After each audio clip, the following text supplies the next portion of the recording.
Sesungguhnya sedekahnya seorang mukmin tazidu fil umri, bisa menambah umur panjang. Wa tadfa'u mitata su'i, dan menyelamatkan manusia dari mati secara su'ul khatimah. Jadi siapa yang kepengen panjang umur, banyaklah sedekah. Yang bosan hidup, pelit terus. Sedekah menambah panjang umur dan menyelamatkan manusia dari mati secara su'ul khatimah. Pak, katanya umur itu nggak bisa ditambah, nggak bisa dikurangin. Kapan? Kalau ajal sudah datang. Fa idza jaa ajaluhum la yastakhiruna sa'atan wa la yastakdimun. Kalau ajal datang tidak bisa dimajukan, tidak bisa dimundurkan. Itu kalau ajal sudah datang. Tidak bisa lagi umur ditambah dikurangi, sudah datang. Tapi kalau belum datang, itu kan haknya Allah. Mau ditambah, mau dikurangi, hak prerogatif Allah. Sebagai pencipta manusia, Allah Maha Kuasa dan Maha Mampu. Sedekah ini menambah panjang umur dan menyelamatkan manusia dari mati secara su'ul khatimah. Itu orang mati kan sama ya, kondisinya mati, nggak nafas. Tapi hakikat mati kan lain-lain. Ada yang mati itu husnul khatimah, baik akhirnya. Misalnya lagi ngaji mati, lagi sholat mati, lagi sedekah mati. Ini yang dinamakan dengan husnul khatimah, baik di akhirnya. Sebaliknya ada yang su'ul khatimah, jelek di akhirnya. Ini yang jadi catatan akhir. Lagi nyekek botol, mampus. Lagi banting kartu, modar. Su'ul khatimah, jelek pada akhirnya. Sedekah menyelamatkan manusia dari mati secara su'ul khatimah. Dan kita semua kepengen mendapat husnul khatimah, jauh dari su'ul khatimah.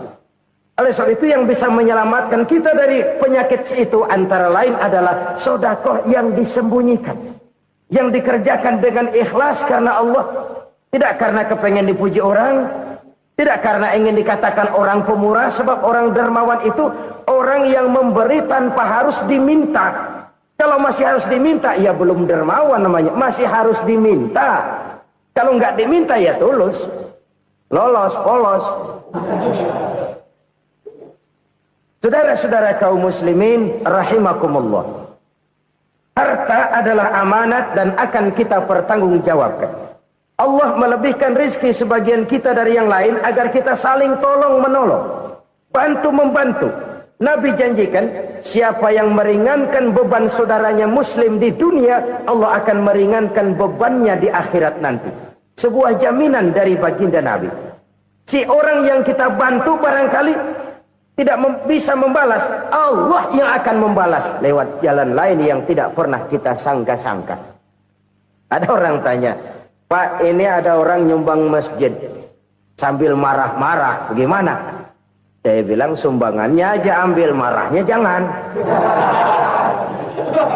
Marahnya jangan diambil, itu urusan dia. Saudara-saudara kaum muslimin rahimakumullah. Umat Islam ini kan umat yang punya potensi besar.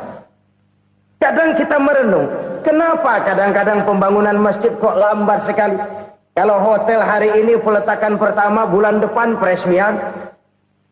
Supermarket hari ini peletakan batu pertama, minggu depan peresmian. Tapi kalau sudah yang namanya masjid, kadang-kadang peletakan batu pertama sekaligus jadi batu terakhir. 3 tahun, 4 tahun, campur nebar jalak di jalanan.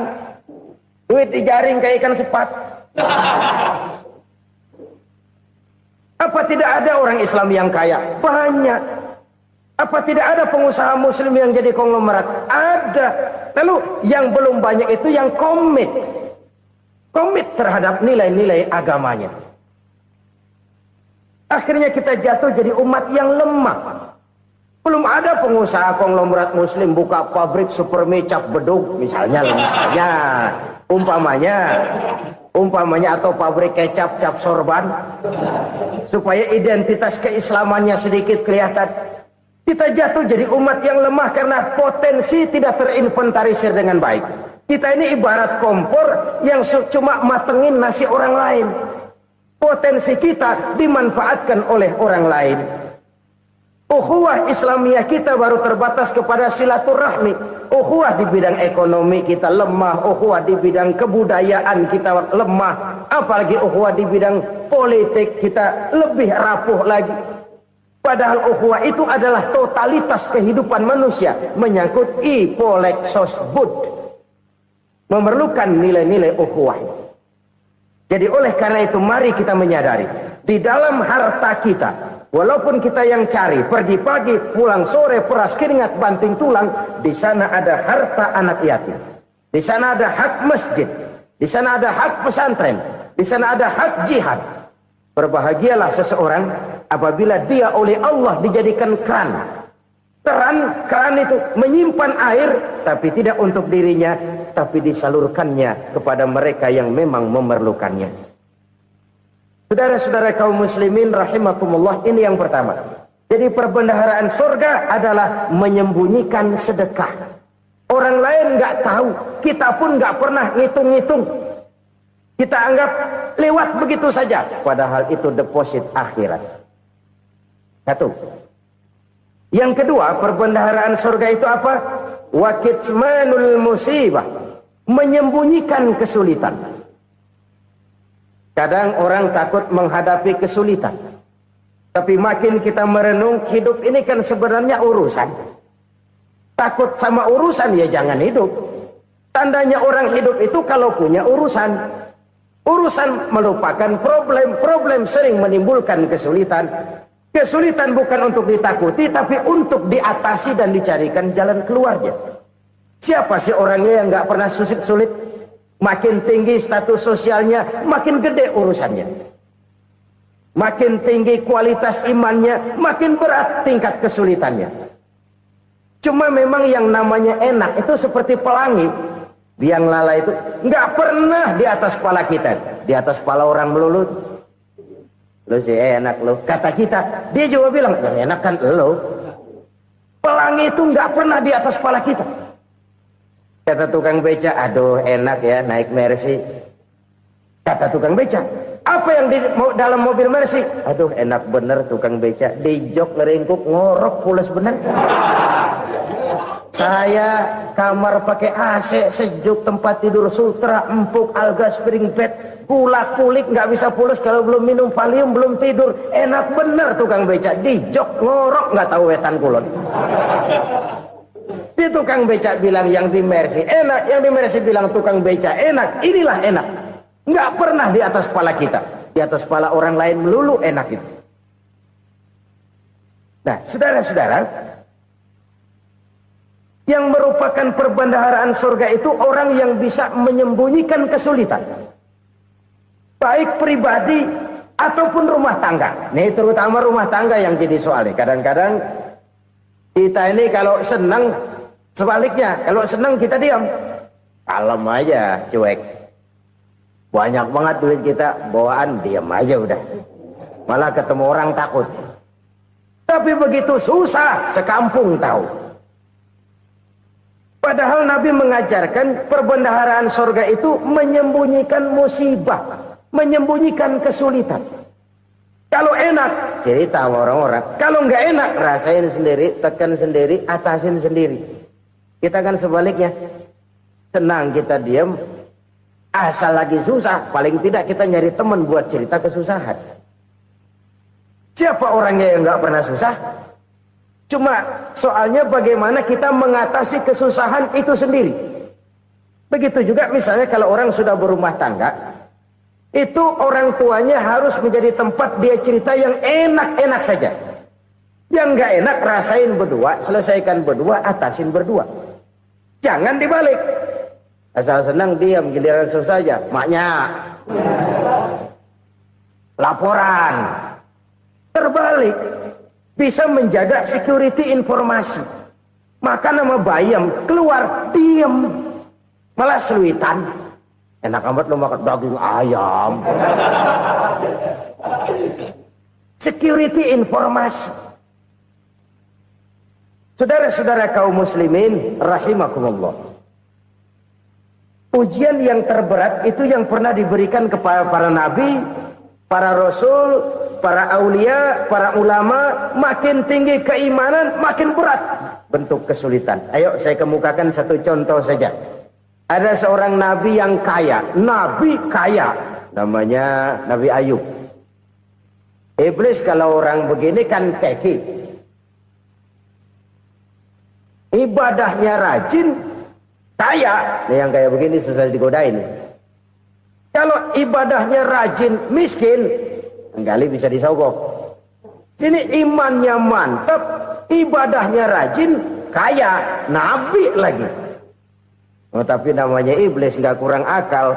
Laporan, Tuhan, kenapa Les? Ya ini bahasa saya, bahasa Qurannya sih nggak gitu. Itu hambamu yang namanya Ayub, dia rajin ibadah cuma karena dikasih kaya aja. Coba kasih miskin dia, berhenti dia sembahyang. Ah, kamu bisa aja. Saya tahu Ayub itu hambaku yang ikhlas. Saya buktiin Tuhan, silahkan. Dibuktiinlah, iblis turun ke alamin. Yang mula-mula dia lakukan, dia rusak sawah ladang Nabi Ayub. Dia binasakan binatang ternak Nabi Ayub. Sehingga dalam waktu singkat, jatuhlah Nabi Ayub dari orang paling kaya jadi orang paling miskin. Beliau masih ibadah di mihrab dalam masjid. Datang iblis. Saudara Ayub, ya, lagi ngapain? Ibadah. Nyembah Allah, nyembah Allah. Oh, percuma. Kenapa? Tuhan yang ente sembah nih, dia udah bikin miskin ente. Sawah ladang ente hancur lebur, binatang ternak binasa. Sekarang ente jadi orang paling miskin.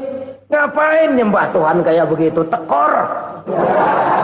Udah berhenti dah ibadah, berhenti ibadah. Ini iblis sama Tuhan laporannya lain, yang dikerjakan kepada Nabi Ayub juga lain. Benar begitu iblis, kata Nabi Ayub. Iya, sawah ladang saya habis, buras. Binatang ternak saya binasa, binasa. Saya miskin, bangpak. Apa jawab Nabi Ayub? Bukan innalillahi, ya, ini hebat. Alhamdulillahillazi a'tani wa akhadha minni.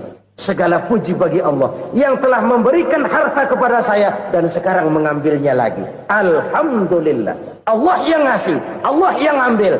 Itu mah urusan Allah. Iblis cuman ibadah jalan terus, sujud lagi Nabi Ayub. Iblis seleher gondok banget. Dasar Nabi nggak mempan dia apa-apain. Miskin malah alhamdulillah. Allah yang ngasih, Allah yang ambil. Jadi kalau kita tidak komit, kita tidak terikat kepada kaya, miskin, senang, susah, apa yang bisa bikin kita susah? Jadikan kekayaan, kemiskinan, jadikan senang, susah sebagai anak buah yang bisa kita atur. Jangan kekayaan ngatur kita, jangan kemiskinan ngatur kita. Kita yang harus mengatur mereka. Senang, susah, kaya, miskin, bahagia, sengsara, jadikan itu anak buah yang bisa kita atur. Kalau sekarang kita kaya, lain saat boleh jadi kita miskin, semiskin-miskinnya. Allah yang ngasih, Allah yang ambil. Tenaga mana yang bisa menghalangi? Ibadah jalan terus. Iblis makin gondok. Dasar Nabi loh. Akhirnya apa? Nabi Ayub dikerjain, diberikan penyakit. Demikian fatal penyakitnya. Bayangin, udah miskin sakit. Masya Allah. Miskin sakit. Sakitnya nggak lama, kira-kira 16 tahun. Istrinya 3, 2 mental minta ceraiin. Ngerawatin laki bengek begini. Senang belum tentu, susah udah pasti nih. Cerai aja, cerai dah. Cerai. Tinggal satu Siti Rahmah yang setia menemani beliau. Sesetia-setianya hati perempuan. Satu saat Siti Rahmah bilang, "Bang, iya, abang kan Nabi, Bang. Lalu, namanya Nabi kan doanya jarang meleset, Bang. Maksud kamu minta kenapa sih sama Tuhan biar abang sembuh, baik dah, Bang?" Siti Rahmah, iya. Saya sakit berapa tahun sih dah? 16 tahun, Bang. Sebelum ini saya sehat berapa tahun? Ya kira-kira 60 tahun bang. Nah coba ente banding-bandingin Rahmat. Saya dikasih sehat 60 tahun, dikasih sakit 16 tahun. Sudah nggak sabar mau doa kepada Allah minta sembuh. Saya malu kepada Allah. Diuji dengan yang luar biasa seperti ini, tidak mengganggu stabilitas kehambaannya. Dia tetap menghamba kepada Allah Subhanahu wa ta'ala. Saudara-saudara kaum muslimin rahimakumullah, kunci menghadapi kesulitan itu apa? Allah jelaskan dalam satu ayat, wa basyiris sabirin alladzina iza asabathum musibah qalu inna lillahi wa inna ilaihi raji'un. Gembirakan orang-orang yang sabar. Siapa mereka itu? Yang apabila mendapat musibah mereka kembali kepada keyakinan dasar, segalanya dari Allah dan segalanya akan kembali kepada Allah. Ini konsepsi dasar dari sikap muslim dalam menghadapi berbagai kesulitan. Segalanya dari Allah, segalanya akan kembali kepada Allah. Kalau ini sudah kondisi dasarnya, maka kita akan lapang menghadapi kenyataan bagaimanapun pahitnya. Apakah itu namanya miskin, apakah itu namanya sakit, bahkan maut sekalipun. Segalanya dari Allah, segalanya akan kembali kepada Allah. Ini sikap hidup, bukan sekedar ucapan. Kita kadang-kadang menjadikannya sebagai ucapan. Mulutnya sehingga berhenti, innalillahi wa inna ilaihi raji'un, tapi nangisnya terus gerung-gerungan. Bukan itu, ini kesadaran moral. Kalau segalanya dari Allah, segalanya kembali kepada Allah, kan sebenarnya cuma nunggu giliran. Hari ini saya nyembayangin dia, entah hari apa saya disembayangin orang. Hari ini saya antar dia ke kubur, entah hari apa orang nganterin saya ke kubur. Hari ini saya tahlilkan dia, entah nanti kapan orang tahlilkan saya. Segalanya dari Allah, segalanya akan kembali juga kepada Allah. Oleh sebab itu saudara-saudara, kesulitan bukan untuk ditakuti. Kesulitan justru untuk diatasi, dicarikan jalan keluarnya. Dan tidak ada orang yang tidak pernah mendapat kesulitan. Tidak ada. Semakin tinggi status sosial, semakin tinggi kualitas keimanan, semakin besar juga tingkat kesulitan. Hanya saja bagaimana cara kita mengatasinya. Dan Al-Quran menyatakan, inna ma'al usri yusra. Di balik kesulitan itu pasti ada kemudahan. Roda itu berputar. Karena itu Rasulullah sallallahu alaihi wasallam mengingatkan kepada kita, ta'arraf ilallahi firraha ya'rifka fisyiddah. Ingatlah kepada Allah di waktu kamu senang, supaya Allah ingat kepada kamu di waktu kamu susah. Kalau waktu senang kita ingat kepada Allah, kita susah, Allah tidak akan meninggalkan kita. Tapi kalau waktu senang kita jauh dari Allah, sujud tidak sempat, dengan masjid jauh, ketika senang kita lupakan Allah. Nanti begitu kita susah, Allah lupakan kita. Dan itu menyakitkan. Oleh karena itu orang-orang tua kita dulu bilang, kalau lagi sehat ingat-ingat lu bakal sakit nanti. Kalau lagi kaya ingat-ingat satu saat kita bakal jatuh miskin. Bahkan kalau lagi muda ingat-ingat kita bakal tua. Dan yang terpenting, kalau lagi hidup ingat-ingat kita bakal mati. Saudara-saudara kaum muslimin rahimakumullah. Jadi yang kedua yang merupakan perbendaharaan surga, menyembunyikan musibah. Saudara-saudara kaum muslimin rahimakumullah. Hal ketiga yang merupakan perbendaharaan surga adalah wasilaturrahmi. Orang yang suka bersilaturahmi. Sebagaimana yang kita maklum bahwa manusia adalah makhluk yang disebut zon politika. Makhluk sosial yang tidak mungkin hidup sendiri-sendiri. Betapa dan siapapun kita memerlukan orang lain. Bodoh betul manusia kalau tinggal di tengah masyarakat tapi tidak mau bermasyarakat. Merasa hebat sendiri, pintar sendiri, gagah sendiri, kaya sendiri. Mungkin kalau mati juga ngubur sendiri. Jangankan kita di sini. Di sorga saja Nabi Adam waktu sendirian bengong melulu, mondar mandir. Allah tegur dam sepi dam. Ya ini kalau bahasa saya. Iya Tuhan sepi ini nggak ada coret-coretan pisan ini. Diciptakan Siti Hawa, baru anteng Nabi Adam. Itu di surga. Cobalah. Umpamanya saudara tinggal di Jakarta nih. Kayak bener. Apaan aja di Jakarta punya saudara dah. Jembatan Semanggi ambil. Monas, Buntel bawa pulang. Hotel-hotel ambil semua. Cuman tinggal di Jakarta sendirian. Apa enaknya? Betapa dan siapapun kita perlu orang lain. Tidak ada seorang pun yang bisa memenuhi kebutuhan hidupnya secara sendiri-sendiri. Nah, Islam telah menyelamatkan manusia dari ras diskriminasi. Mengikat manusia dengan persaudaraan yang berlandaskan kepada akidah. Karena itu dianjurkan bersilaturahmi. Bahkan Nabi menyatakan, Man arada ayyubsata lahu fi rizkihi wa yunsa'a fi atharihi falyasil rahimah. Siapa yang kepengen diluaskan rezekinya dan dipanjangkan usianya, banyaklah ia bersilaturahmi. Siapa yang kepengen dimudahkan rezekinya, hendaknya ia banyak bersilaturahmi. Kalau banyak teman, kesulitan kan paling tidak ada tempat cerita. Udah susah, sendirian kita pikirin diri, nggak ada tempat tukar pikiran. Cepet banget sama bengek. Dilawan sendiri. Nah, secara makro kita bisa berkata, tidak mungkin ada kemenangan kalau tidak ada kekuatan. Tidak ada kekuatan kalau tidak ada kesatuan dan persatuan.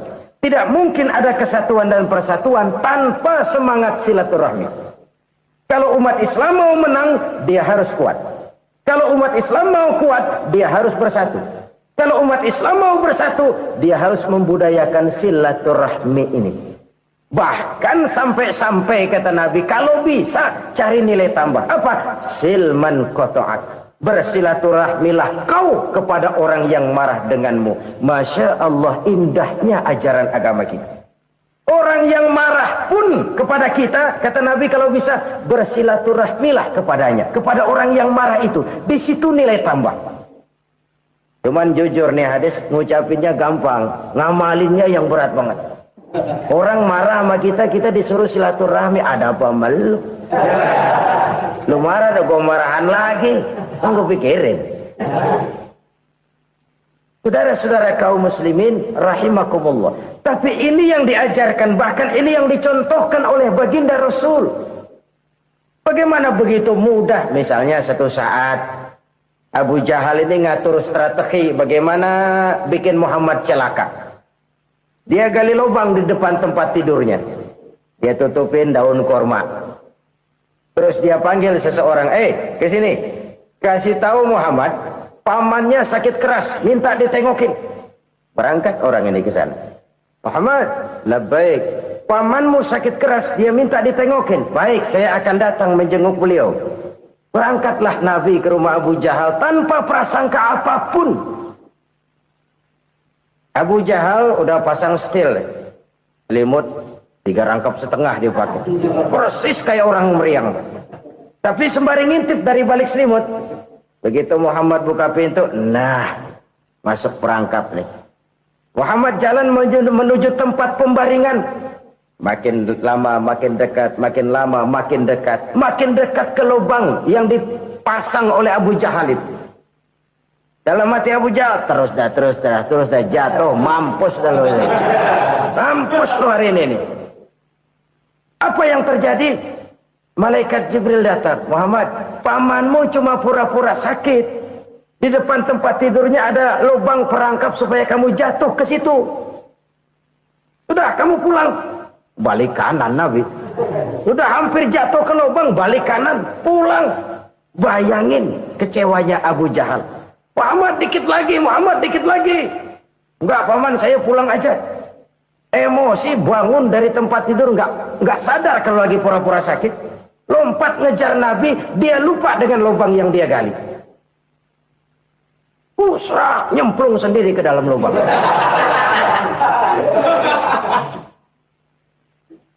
Nabi terus berlalu. Ini terjadi keanehan. Jatuh ke lubang yang dia gali itu sebenarnya nggak terlalu dalam ya. Antara 3-4 meteran lah. Tolong, saya jatuh ke lubang ini. Datanglah pelayan-pelayannya itu. Angkat saya dari sini. Oh, yang ngulurin tambang. Satu gulung, belum juga nyampe itu tambah. Kurang, beli lagi ke warung. Sambung, ulur lagi, enggak juga bisa sampai. Wah, ini kerjaan Muhammad ini.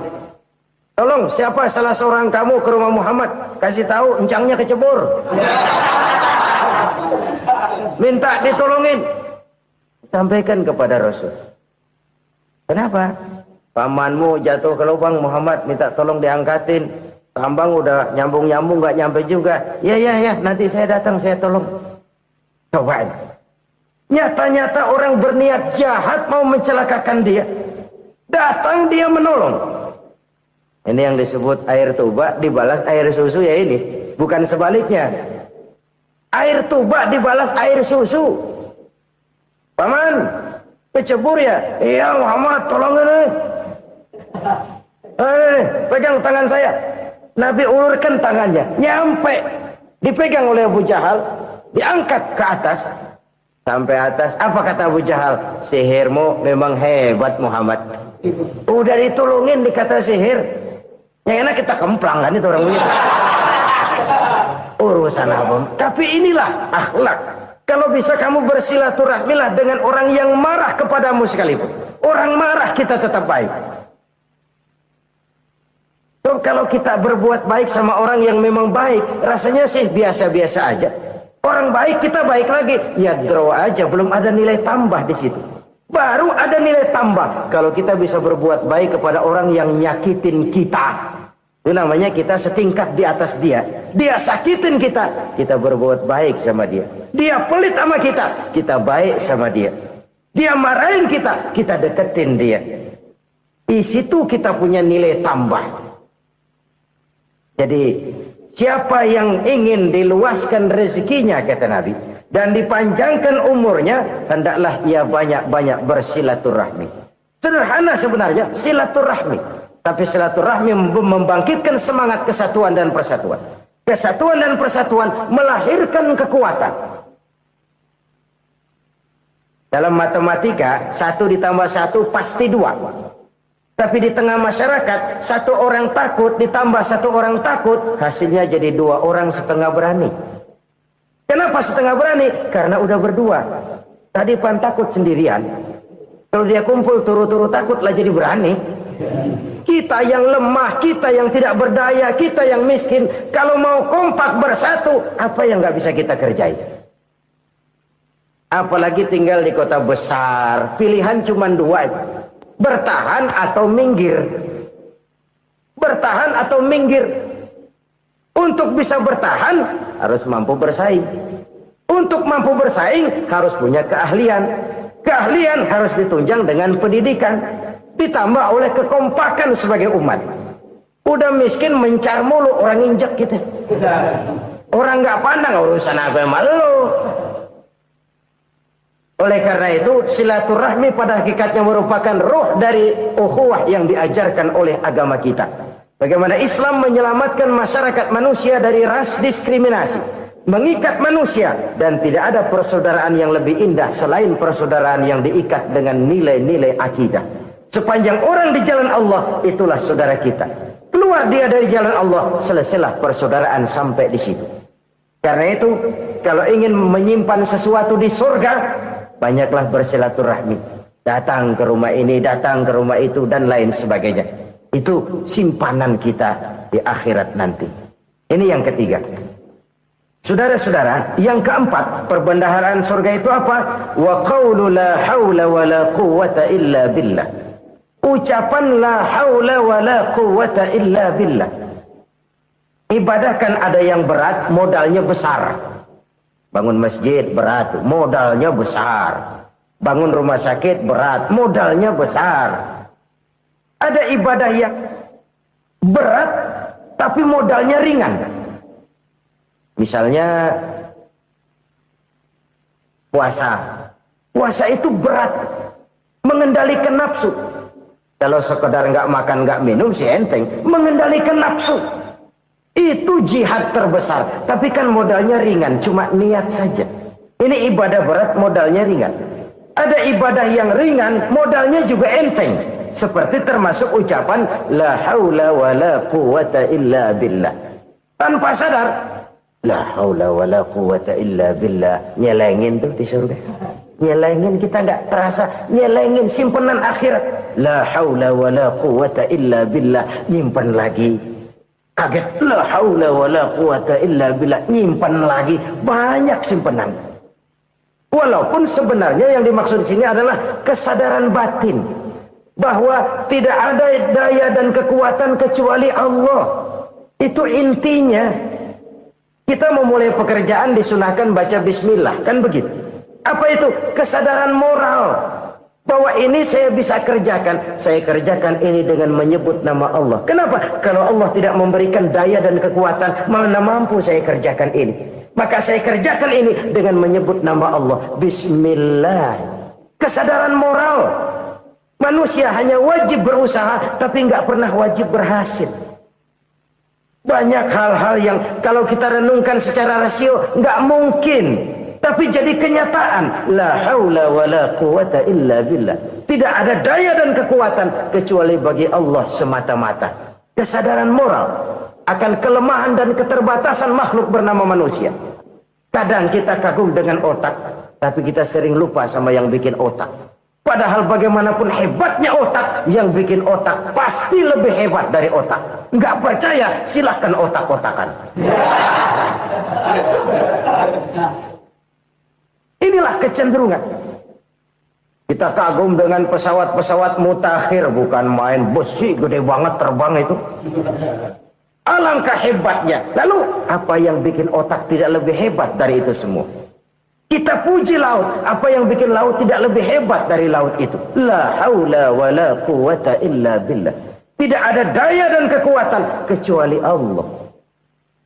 Apa yang bisa kita lakukan kalau tidak karena daya dan kemampuan yang diberikan oleh Allah kepada kita? Lahirlah sikap tawadu, rendah hati, tidak melonjak menjadi angkuh dan sombong, sadar akan kelemahan dan keterbatasan diri sebagai makhluk yang diciptakan oleh Allah Subhanahu wa taala. Jadi satu sisi ini ucapan yang berpahala, la haula, jadi wiridan. Pada sisi lain ini kesadaran moral, sikap mental, kesadaran batin bahwa yang punya daya dan kekuatan itu cuma Allah. Kita nggak pantas untuk sombong. Sebab sombong itu pakaiannya Allah. Kita nggak sedang pakai pakaian Allah, kegedean. Dan makin kita renungi, makin terbentur. Apa sih yang bisa kita sombongin? Kita mau sombong apa? Kaya, pintar, itu kan semua relatif. Di atas langit masih ada langit lagi. Jadi oleh karenanya, marilah kita menyadari. Manusia hanya wajib berusaha, tapi tidak pernah wajib berhasil. Yang berusaha saja tidak wajib berhasil, apalagi yang tidak berusaha. Islam bukan agama orang pemalas yang selesai sholat lalu enggelohom, enggelenggem ayem-ayem. Tapi Islam bukan agama orang sombong yang setelah berusaha lalu tidak memerlukan Allah. Kita bisa saja bikin proyeksi, tahun sekian kita bakal panen besar menurut perhitungan otak. Tapi ada kejadian lain. Apa? Tikus ngambek. Habis itu dimakanin tikus, panen gagal. Proyeksi rasional gagal oleh tikus-tikus yang ngambek itu. Bisa saja terjadi. Tahun depan kita panen besar, urung. Kenapa? Musim panas panjang. Dan sekarang ini koran-koran bikin berita musim mengalami penyelewengan. Bukan cuma manusia yang nyeleweng sekarang. Musim pakai nyeleweng. Mestinya kan musim hujan udah selesai. Masih hujan-hujan juga. Musim. Nah sekarang kita boleh bikin proyeksi. Kita bakal panen besar. Tahu-tahu musim panas panjang. Sawah retak, air kering. Cari teknokrat yang paling botak. Suruh pendekin tuh musim panas. La haula wa la quwata illa billah. Inilah kesadaran moral. Saudara, saya teringat satu saat ada seorang konglomerat. Umurnya ya kira-kira 70-an. Satu saat dia ditanya oleh wartawan, "Pak, umur Bapak berapa sih?" "Ya paling 10 tahun." 10 tahun? 10 tahun? Anak Bapak berapa orang? Satu. Satu saja? Satu. Harta Bapak berapa? Ya paling-paling bangsa 7 juta kali. 7 juta? Iya. Pak, kenapa Bapak bohongi saya? Bapak punya buku biografi. Koran-koran, majalah-majalah banyak memuat cerita riwayat hidup Bapak. Saya tahu umur Bapak 70. Kenapa bilang cuma 7 tahun? Saya tahu anak Bapak 8. Kenapa cuma bilang 1? Saya tahu harta Bapak miliaran, mungkin triliunan. Pabrik di mana-mana, bank di mana-mana. Kenapa bilang uang Bapak cuma 7 juta? Nah, kata si konglomerat tadi, "Kamu benar, nak, kamu benar. Umur saya kalau jumlahnya memang 70, nak. Cuman ingat-ingat saya, baru 7 tahun terakhir ini saya sujud. Baru 7 tahun terakhir ini saya berusaha dekat dengan Allah. Saya laksanakan perintahnya, saya jauhi larangannya. 7 tahun inilah rasanya yang ada nilainya di hadapan Allah. Yang 63 tahun matong, kelabu, kelem umur gue. Habis untuk maksiat, untuk munkarat. Maka ketika ditanya tadi, umur saya 7 tahun itu. Oh begitu Pak. Oh iya. Lalu anak Pak. Anak Bapak kan 8. Kenapa bilang cuma 1? Nah, kalau jumlah hitungannya memang anak saya 8. Tapi dari 8 orang ini rasanya cuma 1 nih. Yang bakal jadi buah hati, belahan jantung. Pelanjut cerita, penerus sejarah. Bakal jadi anak soleh yang akan mendoakan saya. Cuma 1 rasanya anak saya ini yang bakal jadi buah hati saya. Besar-besaran saya. Yang akan mendoakan di kubur saya. Yang akan mendoakan di akhirat saya. Yang 7 orang mana? Masya Allah. Yang 1 tenggeng. Yang 1 nyekek botol mulu. Yang 1 nggak karu-karuan. Makanya saya bilang 1 anak saya yang akan bisa mendoakan saya. Oh begitu Pak. Iya. Nah harta Pak. Harta Bapak kan triliunan. Pabrik Bapak di mana-mana. Uang Bapak hampir di tiap bank-bank besar. Kenapa bilang cuma 7 juta? Betul kau nak. Harta saya kalau jumlahnya memang miliaran, triliunan mungkin. Tapi yang saya ingat baru 7 juta tuh yang saya belanjakan di jalan Allah. Saya nyumbang masjid. Saya santuni yatim piatu. Saya bantu pembangunan pesantren. Saya bantu pembangunan rumah sakit Islam. Itu yang akan saya bawa pulang ke akhirat, yang 7 juta itu. Yang triliunan itu nanti akan direbutkan oleh anak-anak saya sebagai waris saya. Jadi harta saya 7 juta itu yang bakal nemenin saya di akhirat. Yang akan saya bawa pulang jadi teman saya. Saudara-saudara kaum muslimin, jangan-jangan orang tua itu adalah kita-kita ini. Jangan-jangan kita-kita ini adalah orang tua itu. Jangan-jangan itu potret dari diri kita masing-masing. Dari sekian umur yang diberikan Allah, berapa tahun yang ada nilainya di hadapan Allah. Dari sekian anak-anak yang merupakan amanah, berapa yang akan mendoakan kita sebagai orang tuanya menjadi anak soleh. Dari sekian banyak harta yang diberikan Allah, berapa yang akan kita bawa pulang menghadapnya nanti, yang kita belanjakan di jalan Allah. Ini sebuah potret kehidupan. Karena itu kita kembali kepada la haula wa la quwwata illa billah. Kita wajib berusaha, kita wajib berikhtiar. Selebihnya segala daya dan kekuatan hanya milik Allah saja semata-mata. Satu kesadaran batin dari setiap pribadi muslim. Setelah ia berusaha dan berikhtiar, ia menyerahkannya kepada Allah Subhanahu wa ta'ala. Jadi satu sisi ini merupakan wiridan ucapan yang mengandung pahala. Pada sisi lain ini merupakan sikap batin dari seorang muslim di dalam ia menghadapi realitas kehidupan ini. Saudara-saudara kaum muslimin rahimakumullah. Kalau ini kita jadikan satu basis kehidupan, maka ini akan menyelamatkan manusia dari kemungkinan tergelincir menjadi orang yang lupa diri dan lupa darat. Sebab itu Imamul Ghazali berpesan, jadidis safinah fa innal bahra amiq wa khuziz zad fa inna safara ba'id wa khaffifil hamla fa innal hamla sadid. Perbarui selalu kapalmu karena lautan sangat dalam. Bawa bekal yang banyak karena perjalanan ini sangat jauh. Ringankan beban karena kebanyakan beban akan menyakitkan. Alangkah indah kalimat ini, alangkah dalam makna yang terkandung di sana. Perbarui selalu kapalmu karena lautan sangat dalam. Apa artinya ini? Jaga mentalmu baik-baik. Pelihara imanmu baik-baik karena hidup penuh cobaan seperti lautan. Kita kalau berlayar di lautan kan kadang-kadang tenang, angin bertiup sepoi-sepoi basah. Jika malam datang, bintang gemintang bertabur menghias cakrawala. Rembulan memantulkan sinarnya dengan indah. Dalam keadaan begitu berlayar enak. Tapi lain saat ombak menggunung, halilintar menyambar, angin topan bertiup. Berapa banyak sudah saudara-saudara kita yang tenggelam di lautan dunia tanpa sadar bahwa dia belum sampai kepada pantai yang akan dituju. Berapa banyak sudah saudara-saudara kita yang tenggelam di lautan dunia ini tanpa sempat bangkit lagi. Dia menyangka sudah sampai kepada tujuannya. Hati-hati kapal jangan sampai bocor karena lautan sangat dalam. Iman ini jaga baik-baik karena hidup penuh dengan ujian. Wa khuzizat fa inna safara ba'id. Bawa bekal yang banyak karena perjalanan sangat jauh. Saudara mau ke Bandung, bawa duit. Saudara mau ke Surabaya, banyakan lagi duitnya.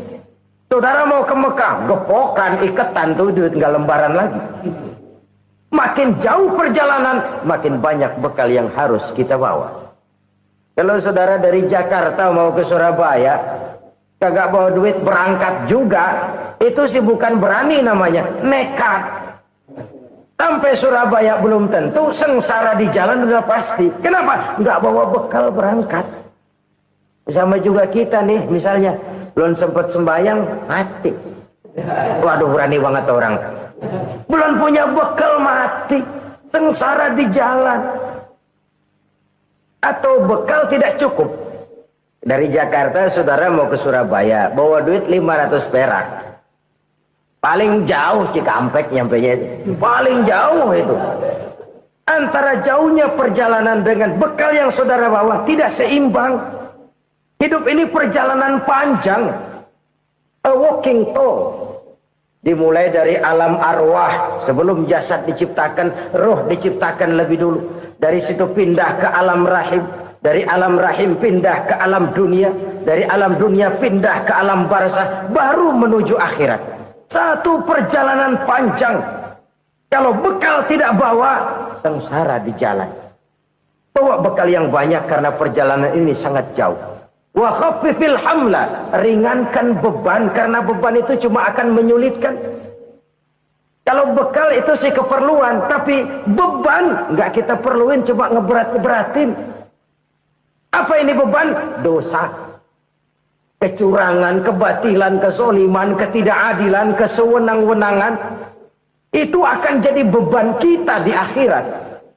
Alangkah celakanya, perjalanan panjang, bekal tidak bawa, beban kelewat banyak, alamat sengsara di jalan.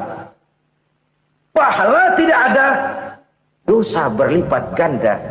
Na'udzubillah, summa na'udzubillah.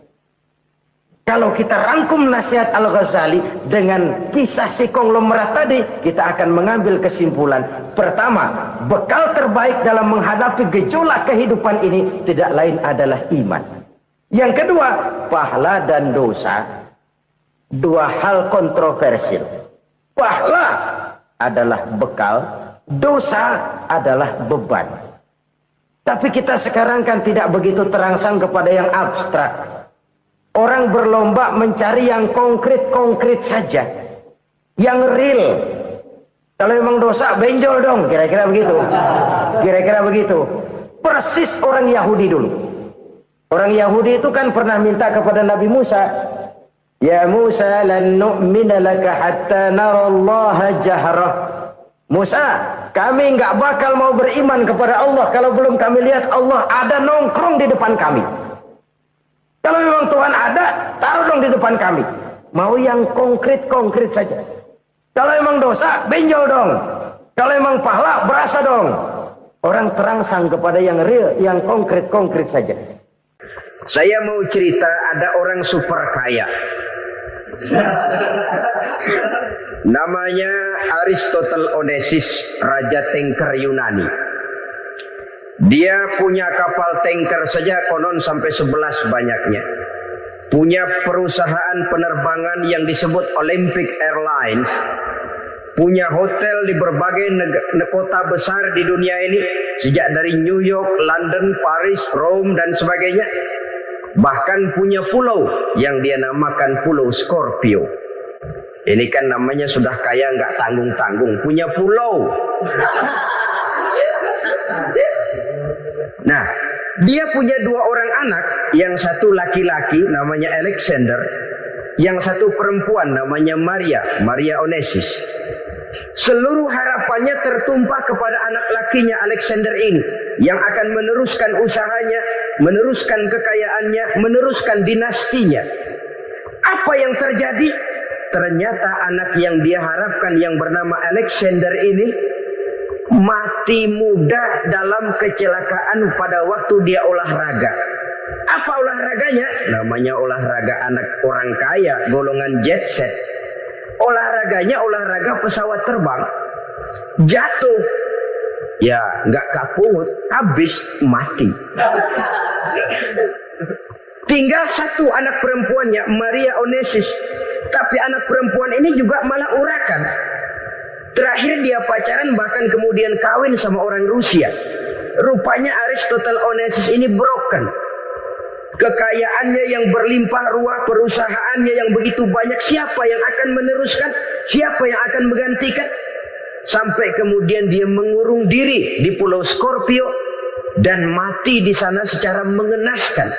Seorang multi-jutawan, seorang yang super kaya, mati menyendiri di pulau sepi. Ibarat kata pepatah, anak ayam mati di lumbung. Bukan kekurangan makanan, keurugan makanan. Begitu kehidupan Aristotle Onassis. Dan banyak orang-orang yang sudah demikian kaya sampai dibingungkan oleh kekayaannya sendiri. Telusurilah kehidupan David Rockefeller misalnya, Henry Ford misalnya, Adnan Khashoggi misalnya. Multi jutawan yang kadang-kadang dibuat keder oleh kekayaannya sendiri. Pantas ketika Imam Ali ditawarkan orang, "Ya Ali, kalau kepadamu disuruh pilih ilmu atau harta, kau pilih mana?" Ya jelas pilih ilmu dong. Kenapa? Pertama, ilmu kalau kita berikan kepada orang lain tambah. Tapi harta kalau kita berikan kepada orang lain kurang. Saudara punya uang 10.000, dibagi orang 5.000, jelas uang saudara berkurang. Tapi saudara punya ilmu diberikan kepada orang lain bisa, saudara pun makin mantap. Tidak lantas jadi bodoh karena ngajarin orang. Saudara bisa Fatihah lalu mengajarkan orang Fatihah. Orang bisa, saudara pun makin hafal. Tidak lantas setelah diajarin orang ilmunya hilang. Begitu datang dia minta orang, "Tolong ajarin saya Fatihah." Udah habis, nggak ada.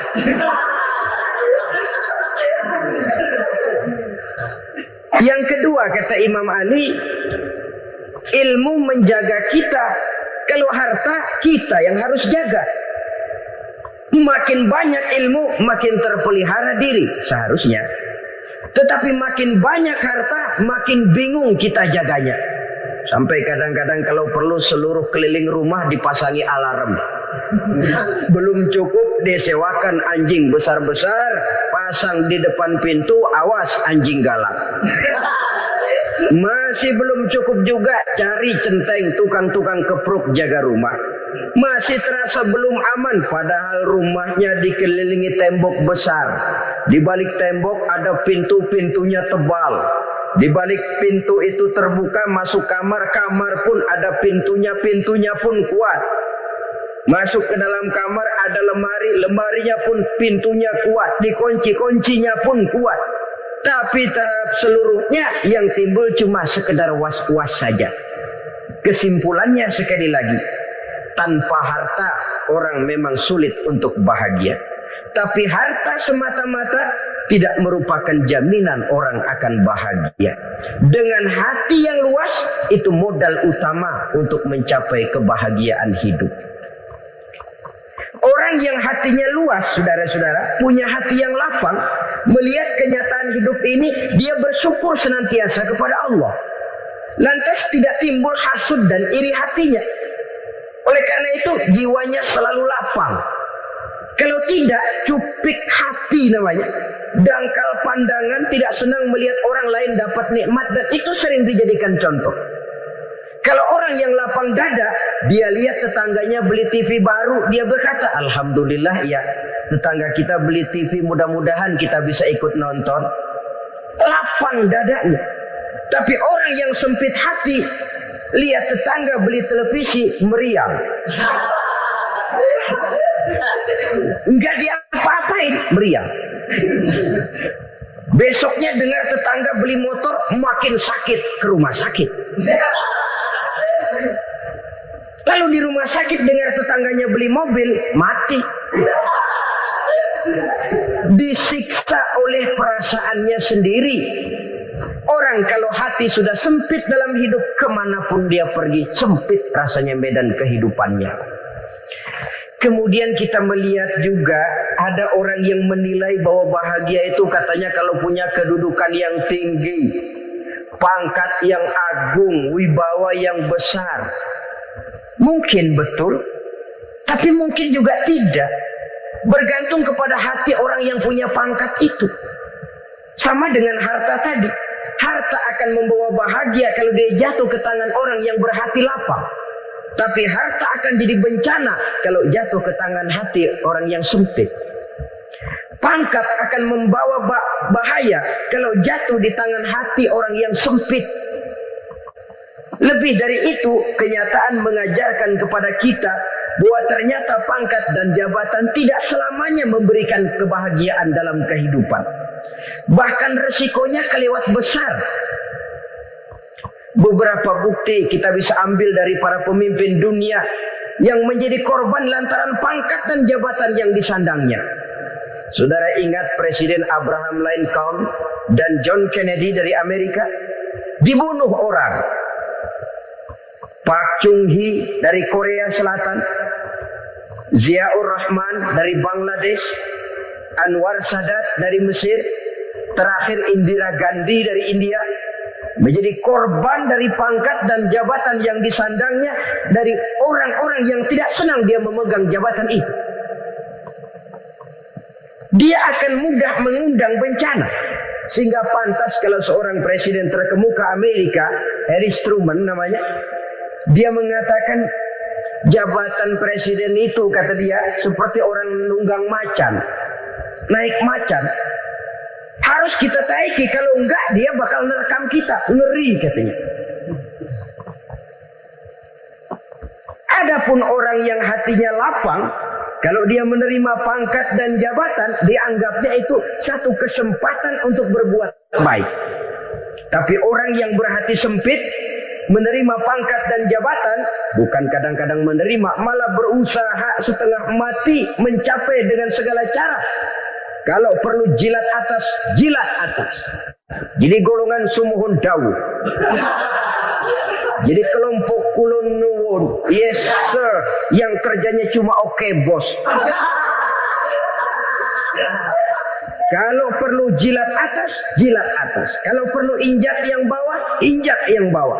Perlu sikut kiri kanan, sikut kiri kanan. Yang penting pangkat dapat, jabatan dapat.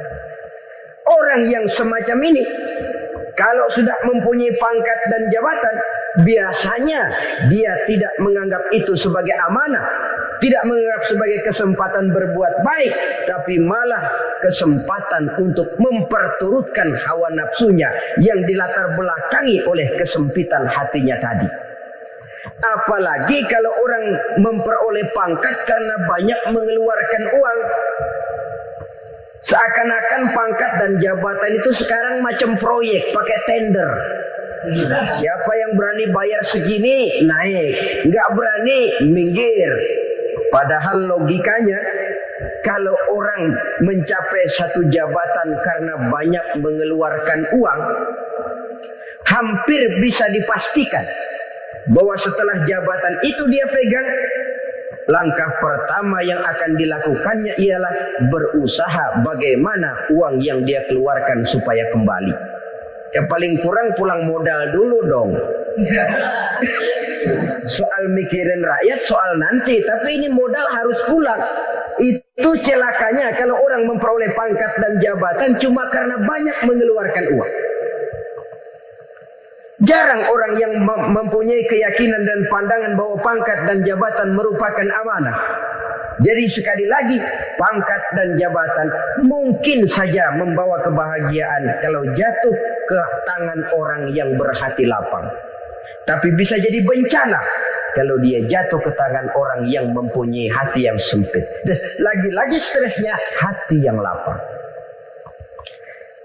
Lalu sebagian orang, saudara, ada yang berpandangan katanya bahagia itu kalau jadi orang terkenal, mempunyai popularitas, menjadi idola di kalangan remaja, di kalangan orang tua, di segala lapisan masyarakat. Padahal makin populer orang makin terikat dia.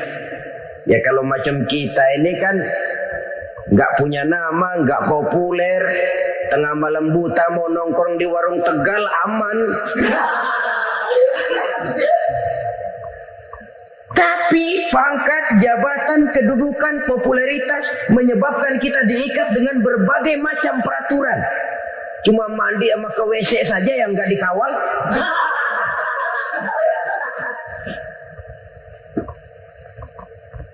Benarkah popularitas, ketenaran membawa kebahagiaan? Mungkin.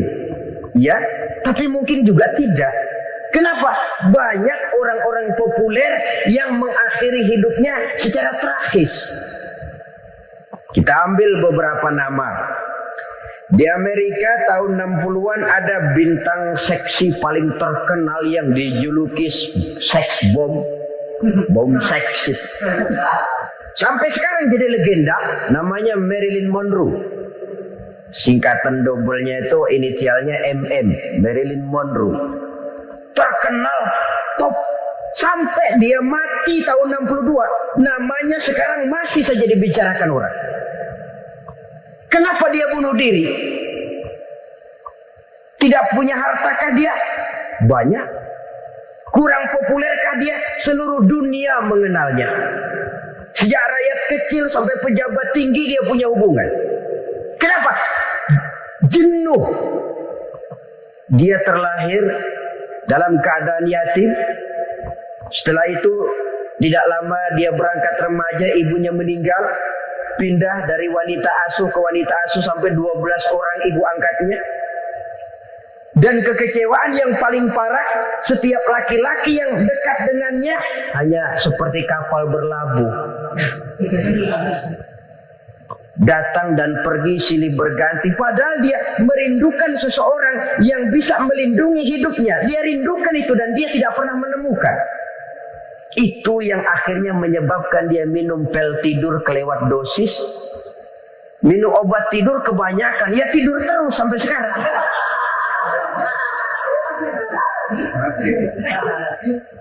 Dia mengakui, saya telah memiliki ketenaran, tapi saya tidak pernah hidup dalam ketenaran itu.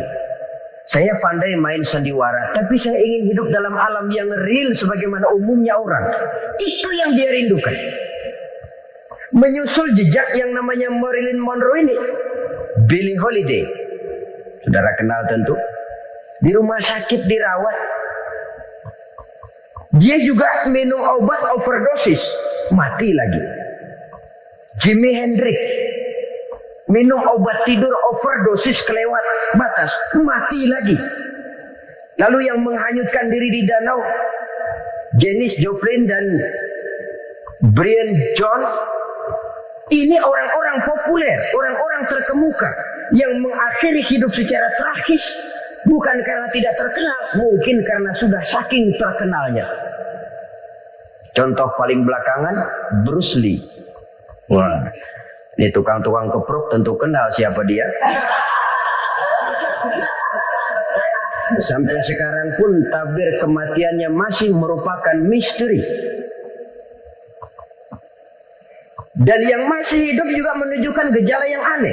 Michael Jackson, rumahnya di Beverly Hills itu dijaga sedemikian rupa, dan dia selalu curiga kepada setiap makanan harus steril, bersih dari segala macam kimia.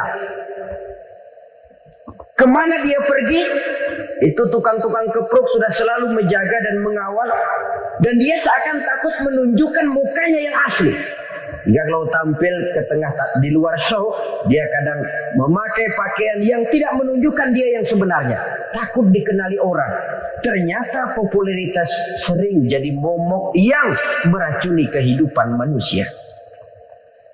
Oleh karena itu, benarlah junjungan kita pada saat beliau mengajarkan orang akan bahagia kalau dia mempunyai hati yang lapang.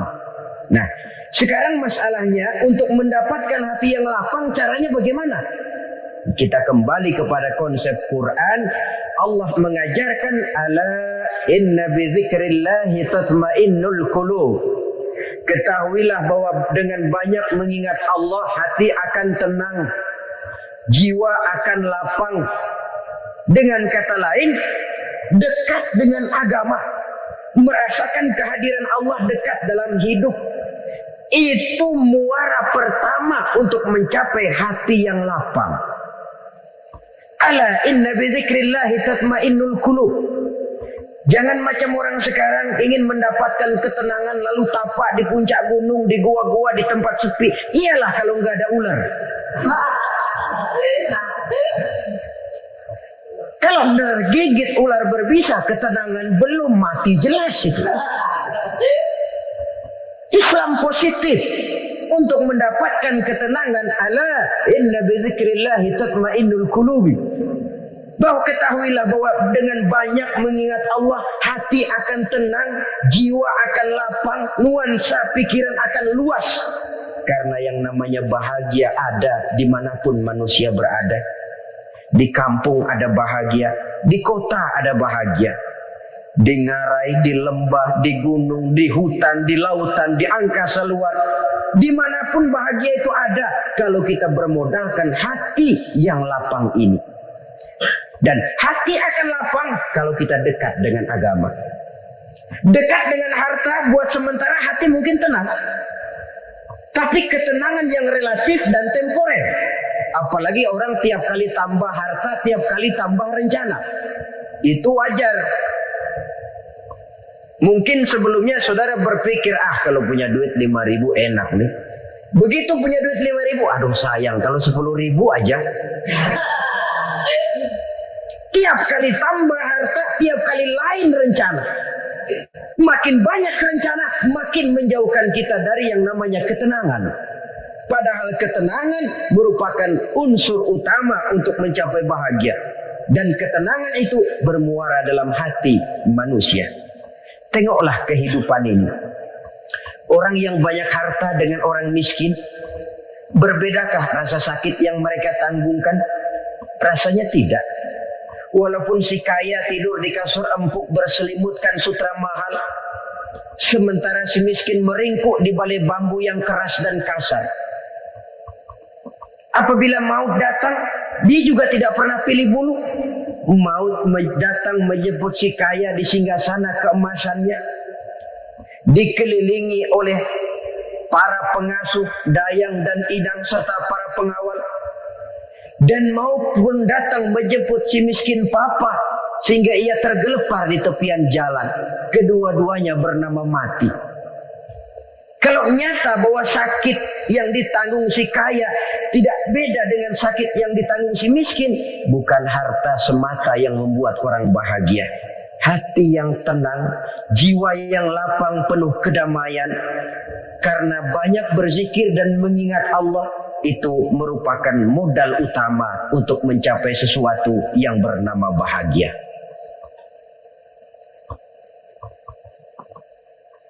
Saudara hadirin yang saya hormati, inilah yang pertama dari 4 ciri yang digambarkan oleh Nabi tentang tanda-tanda orang bahagia.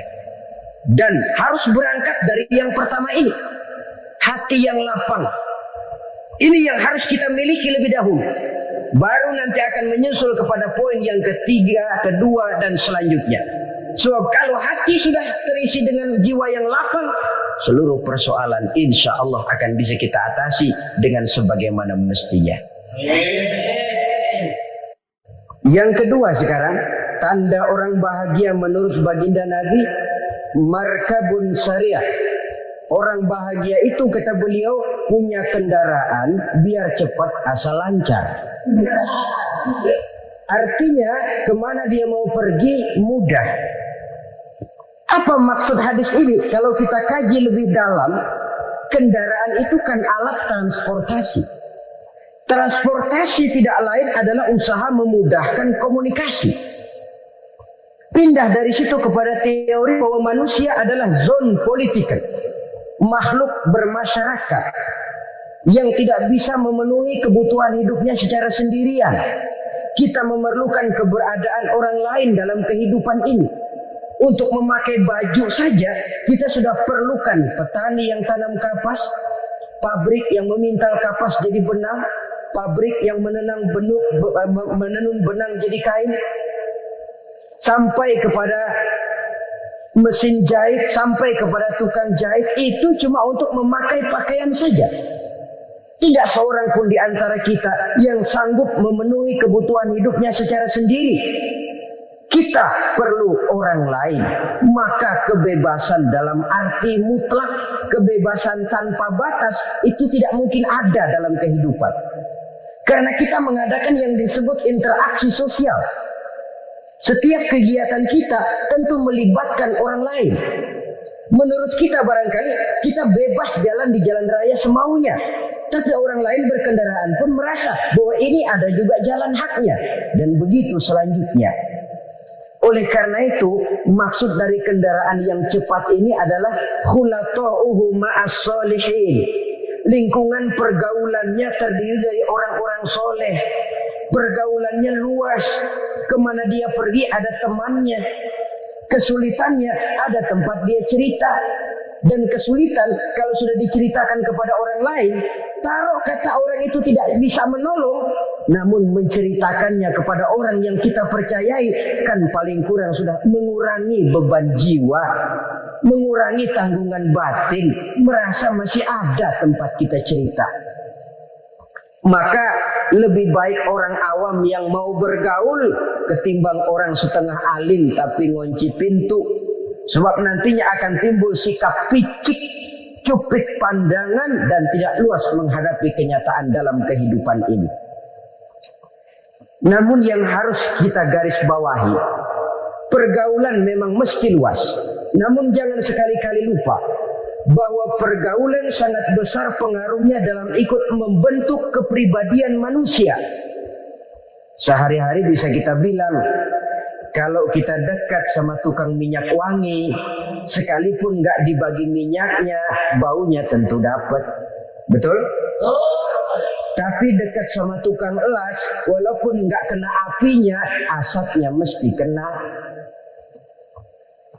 Kalau Syauqi mengatakan lebih jelas lagi, man asyaral asrafa asa musyarrafan wa muasyiral anzali ghairu musyarrafin. Awalam taral jildal hakira muqabbalan bisagri lamma sara jildal mushaf. Siapa yang bergaul dengan orang mulia, dia bakal ikut menjadi mulia. Tapi siapa yang berteman dengan orang hina, dia tidak bakal ikut menjadi mulia. Tidakkah kau lihat, kata Syauqi, kulit kambing yang hina pun dicium orang ketika menjadi kantong Quran. Kulit kambing hina, kalau dia sendirian gak ada yang mau cium. Tapi begitu dia bergaul dengan Quran, menjadi kantong Quran, dipakein minyak wangi, ditaruh di tempat yang tinggi, mau diambil dicium dulu, dibawa dengan penuh hormat dan hati-hati. Kulit kambing yang hina lantaran berteman dengan Quran, numpang mujur.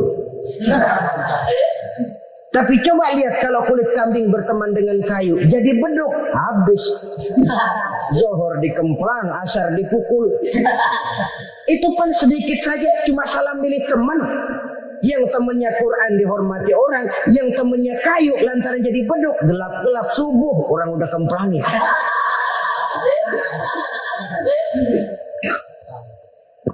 Maka terutama kepada adik-adik remaja yang masih mencari identitas diri, yang ibarat kaset masih kaset kosong, mudah diisi oleh apapun, pandai-pandailah memilih teman dalam bergaul. Karena banyak orang yang tadinya baik-baik, ketika terseret dalam pergaulan dengan orang yang tidak baik, kebaikannya menjadi lentur dan luntur. Tapi berapa banyak bajingan-bajingan tengik, orang-orang yang berlumur noda dan dosa, tiap hari melakukan maksiat, namun bergaul dengan orang yang baik-baik, pada akhirnya sedikit demi sedikit beringsut dan berangsur dia terbiasa mengikuti kebaikan-kebaikan. Saya tekankan ini kepada remaja karena mereka masih mencari identitas diri. Apa yang mereka lihat mereka mau, apa yang mereka dengar mereka ingin tahu. Coba lihat kehidupan remaja. Pulang nonton film Rambo, pengen jadi Rambo, gagah, maunya belekai melulu. Pulang nonton film Superman, pengen bisa terbang. Pulang nonton India, nyanyi melulu. Wajar, mereka masih mencari identitas diri. Saya ini sebenarnya siapa? Lingkungan, pergaulan akan membentuk itu. Karena itu pandai-pandailah bergaul karena ia sangat besar pengaruhnya dalam ikut membentuk kepribadian manusia. Apalagi sifat yang jelek lebih cepat menularnya ketimbang sifat yang baik. Sifat yang baik, watak yang soleh itu lambat sekali untuk menular. Tapi yang tidak baik, kan prosesnya mah kalau remaja biasanya mula-mula dengar. Karena dengar lalu pengen tahu. Karena pengen tahu lalu ngeliatin. Begitu ngeliatin kan pengen nyobain. Setelah nyobain ketagihan. Nah, ini prosesnya. Yang namanya ganja, morfin, narkotik awalnya kan begitu. Mula-mula dengar katanya kalau sudah fly to the sky, sudah melayang ke langit katanya. Disitulah puncak kebahagiaan. Mulanya cuma dengar. Karena dengar pengen tahu. Karena pengen tahu lalu melihat kumpul sama orang yang suka ngeganja. Setelah melihat, nah pengen ngerasain.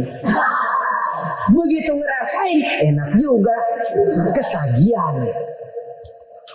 Kalau sudah ketagihan jadi penyakit kronis, bisa merembet kepada yang lain. Iya kalau orang tuanya mampu untuk beli morfin, beli ganja. Kalau tidak kan pikirannya ngayap. Jemuran siapa ya gue sahabat?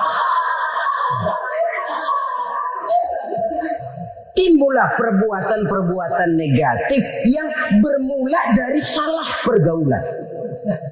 Apalagi buat adik-adik remaja yang tinggal di kota-kota besar, yang pengaruh budaya, pengaruh kesenian, pengaruh struktur kehidupan yang nampak makin individualistis, di mana persaingan tajam, tensi ekonomi tinggi, orang mudah mengalami stres.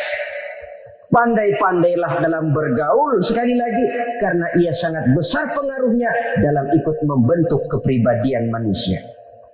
Orang bahagia punya kendaraan yang cepat, artinya punya pergaulan yang luas dan lingkungan pergaulannya terdiri dari orang-orang yang soleh. Kemana dia pergi ada teman, kesulitannya ada tempat dia cerita. Tapi kalau sudah menyendiri, hidup sendiri, kesulitan dipikiri sendiri, bisa mati belum waktunya. Tidak ada tempat berbagi rasa, tidak ada tempat bercerita, tidak ada tempat mengurangi beban dalam kehidupan. Pantas betul kalau Islam sangat menggalakkan dan menganjurkan orang kalau sudah sampai waktunya itu untuk melangsungkan nikah. Kata Nabi, ya ma'syarus syabab man istata'a minkumul ba'at falyatazawwaj. Hai para pemuda, kalau sudah mampu memberi nafkah, kawinlah, nikahlah kamu. Kenapa? Sudah ada teman hidup, tempat berbagi rasa. Kesulitan kalau ada tempat cerita akan lebih ringan ketimbang kita telan sendiri, walaupun bobot kesulitannya sama beratnya. Saudara-saudara kaum muslimin, rahimakumullah. Inilah ciri yang kedua, punya kendaraan biar cepat asal lancar. Kemana kita mau pergi gampang. Dengan kata lain, setelah hati yang luas, pergaulan yang luas. Dua. Yang ketiga sekarang, tanda orang bahagia itu menurut Nabi, misbahun mudhi'un, punya lampu yang terang. Oh, itu enggak problem. Sekarang sudah zamannya listrik masuk desa, Pak. Lampu sudah terang semua. Betul, kalau itu yang dimaksud. Tapi tidak cuma itu. Karena lampu yang dimaksud di sini, lampu yang akan menerangi seluruh perjalanan hidup. Dan perjalanan hidup itu sudah dimulai sejak kita terlahir ke alam ini sampai masuk ke alam barzah, kumpul di padang mahsyar sampai ke akhirat. Lampu yang menerangi itu yang diperlukan. Kalau lampu, katakanlah yang paling top sekarang kan lampu jenis Mercury. Taruhlah itu di rumah kita, dia cuma menerangi rumah kita. Menerangi hati pun tidak sanggup.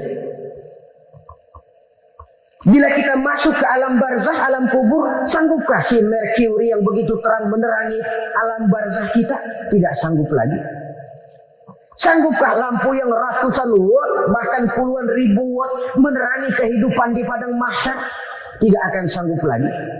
Kalau demikian yang dimaksud lampu yang terang di sini apa? Tidak lain amal soleh, kebajikan yang kita lakukan dalam hidup.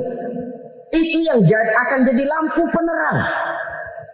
Di dunia nama kita akan terang. Jasad kita boleh hancur terkubur tanah, tapi nama kita akan dikenang orang.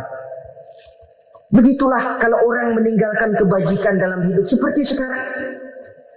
Ribuan orang tiap saat berziarah ke kubur Imam Syafi'i, ke kubur Imam Malik, ke kubur Imam Ghazali, ke kubur orang yang baik-baik, orang yang soleh-soleh. Kebajikannya yang ditinggalkan, yang mengukir namanya dengan tinta emas.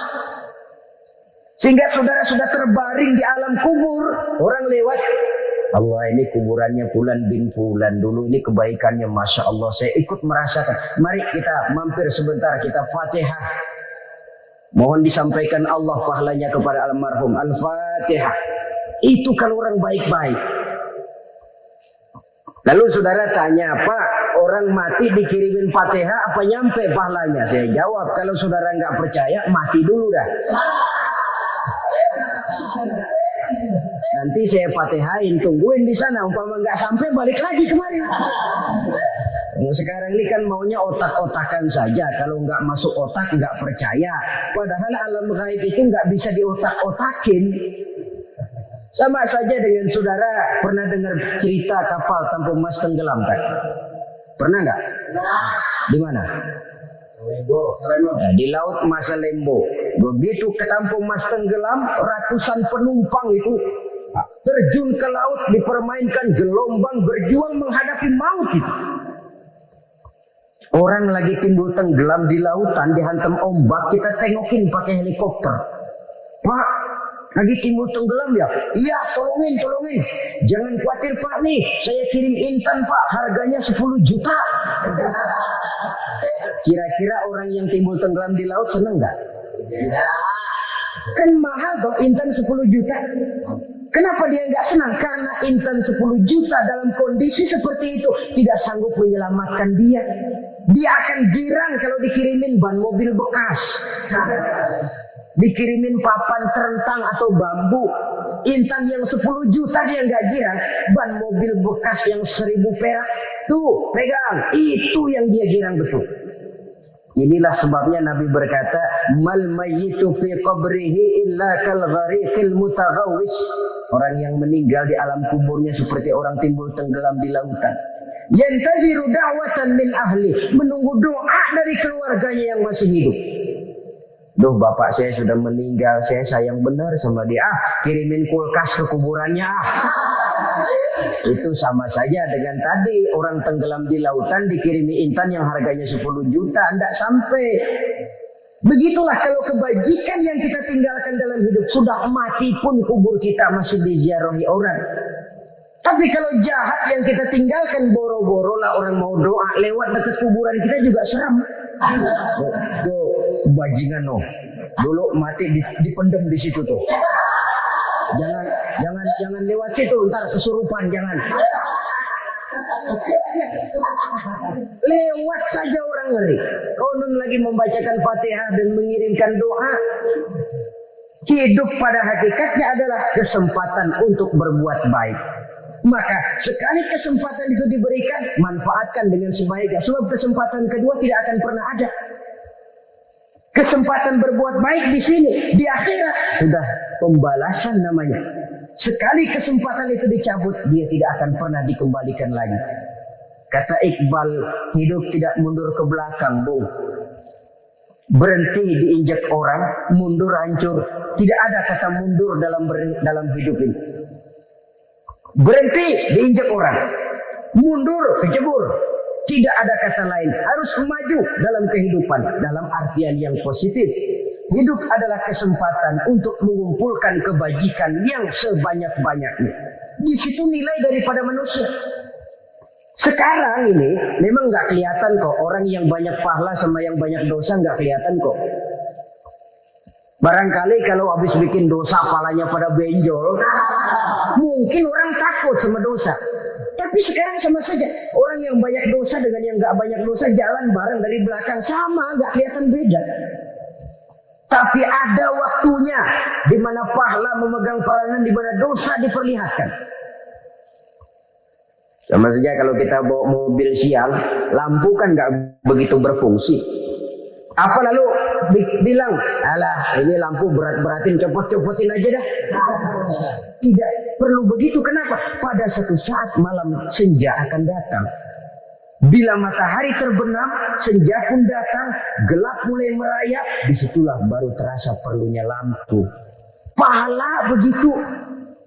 Sekarang orang yang nggak ada pahalanya nggak kelihatan dalam kehidupan. Tapi pada suatu saat senja kehidupan akan datang.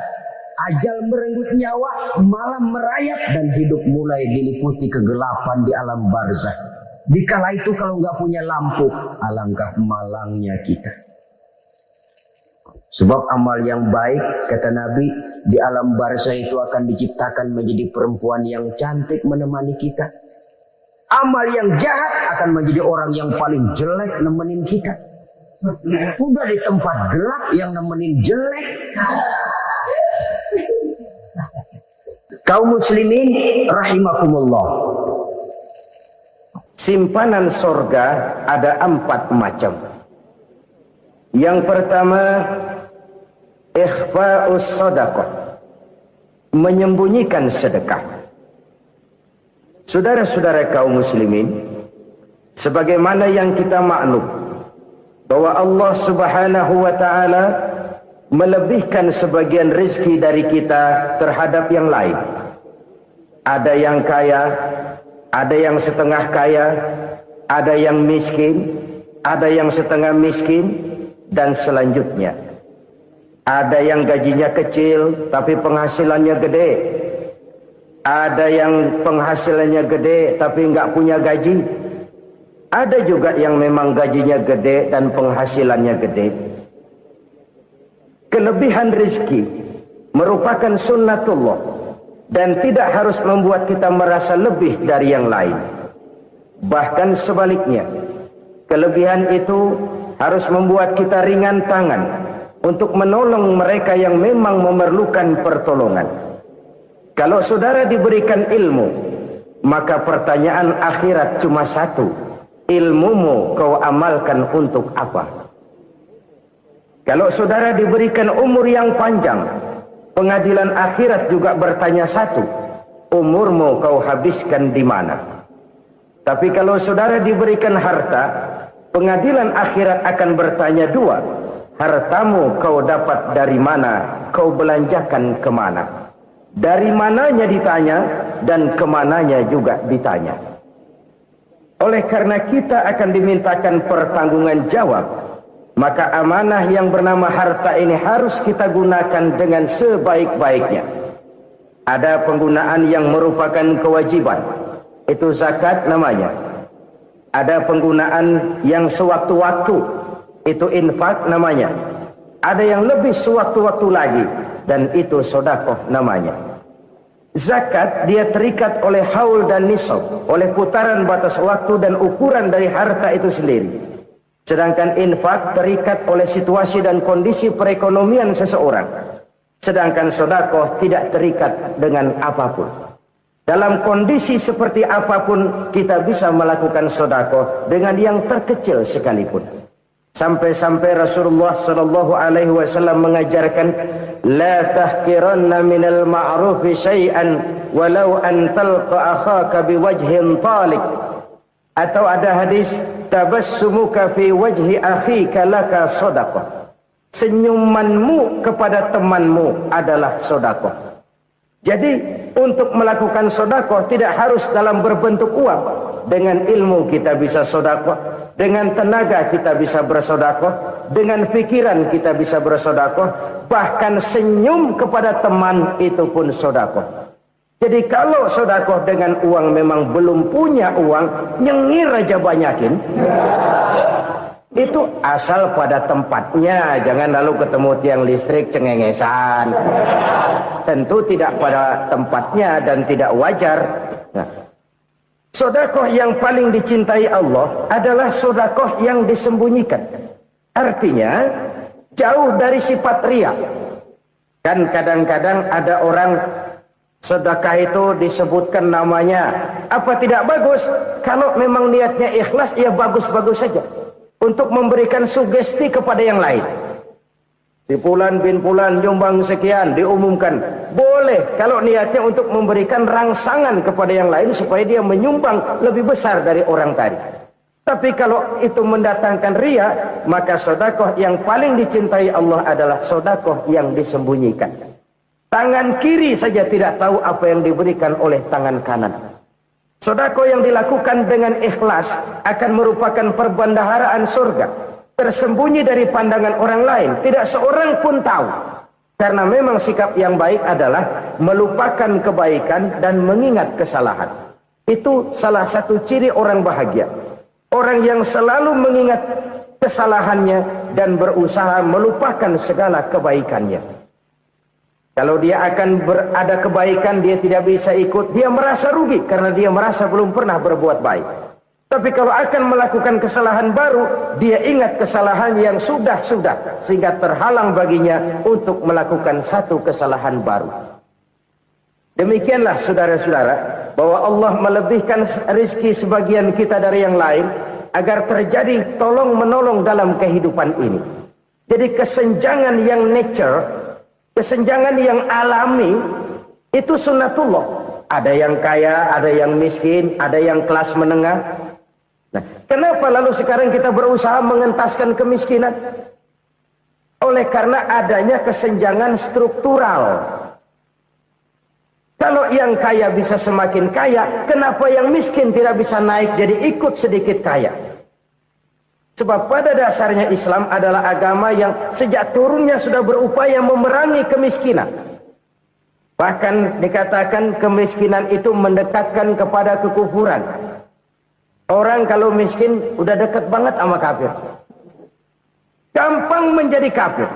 Berapa banyak saudara-saudara kita yang oleh karena soal perut, oleh karena soal materi, terpaksa meninggalkan dan menanggalkan akidahnya. Menjual petunjuk yang diberikan Allah dengan kesenangan dunia yang cuma sebentar ini. Na'udzubillah, thumma na'udzubillah. Jadi makin kita sembunyikan satu sedekah, semakin banyak perbendaharaan kita di surga. Sedekah yang paling dicintai Allah adalah sedekah yang disembunyikan. Malahan ada seorang sufi, dia punya kebiasaan kalau pergi sholat Jumat dia bawa uang, itu uang dia taruh di bawah tikar masjid. Dia niat sedekah kepada siapa saja yang nemuin itu duit. Maksudnya apa? Supaya yang nemuin nggak tahu siapa yang punya duit. Demikian dia saking ingin menyembunyikan sedekahnya. Karena sifat riya itu bisa memakan amal kita sendiri. Riya itu termasuk menyebut-nyebut kebaikan kita. Orang yang suka nepuk dada, Sedikit-sedikit ngitungnya kalau enggak gua. Tuh kalau enggak gua tuh. Tuh yang belah situ kalau enggak gua. Iya kalau enggak lu kenapa emang?